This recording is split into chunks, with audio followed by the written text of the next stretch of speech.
back with comedian David Boyle, and I'm quitting alcohol.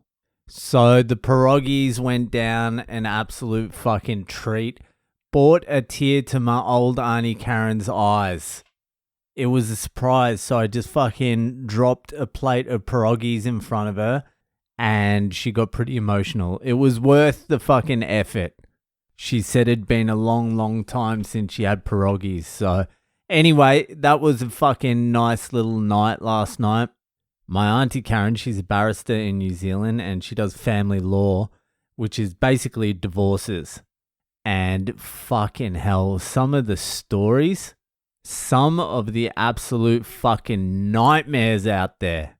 I don't know how, if you're a dude and you've got money and you're single and you're fucking dating and looking for someone, like long term, I don't know how you do that or even why. Why you would do that.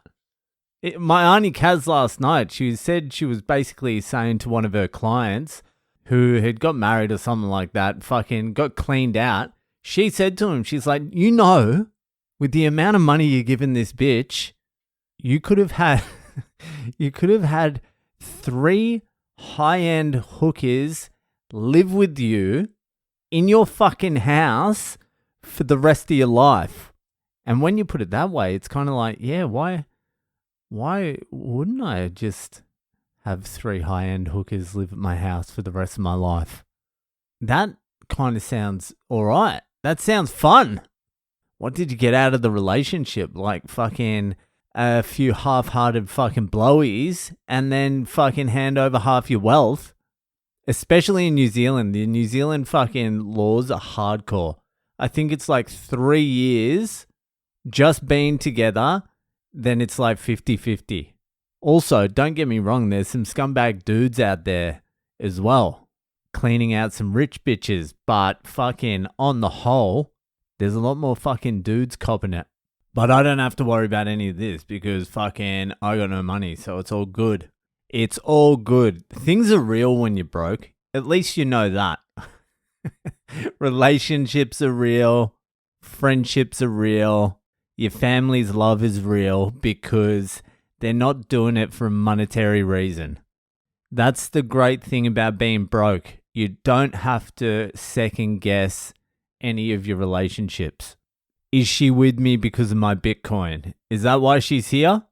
The fucking strangest thing is when my auntie's telling me the stories about her clients and shit, she's mentioning like most of them have already been married and divorced. So they're in for a fucking second time. I just can't even comprehend that. Who the fuck would get married twice?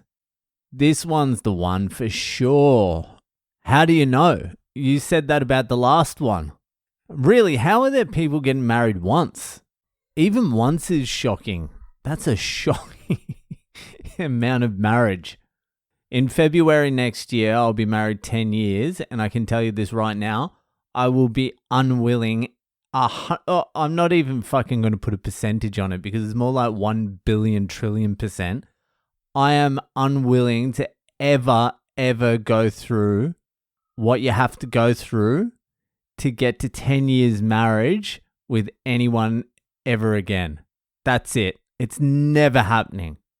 This one either gets to like fucking 30, 40, 50 years or this is the only one.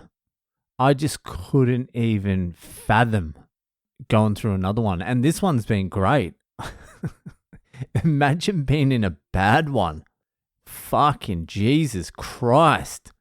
I suppose some people just can't be alone. I can be alone. It's actually hard work for me not to be alone. Isolation is my default setting. Anything outside of that, it starts getting difficult for me. But fuck, we've spent the last 3 or 4 days seeing my Aunty Kaz. They're going back tomorrow. It's been fucking great. And my cousin Caitlin. It's kind of like fucking, there's some of my last extended family remaining. I've got my Auntie Jo on my mum's side, and that's all my aunties and uncles left. I've got no grandparents left. I've only got 4 cousins in total. My wife has like 28 or 32 first cousins. And then that's it. 4 cousins, 2 aunties, and my parents. That's kind of why I wanted to have a bigger family. Have like 4 or 5 kids. I think that'd be fucking sweet. My wife is 110 against it. Anyway, it's been a busy weekend, so there's no Boyle Reflects this week. I'll get back onto it next week. That'll do for tonight. If you're enjoying the potty, give it a share around, and I'll see you the fuck later.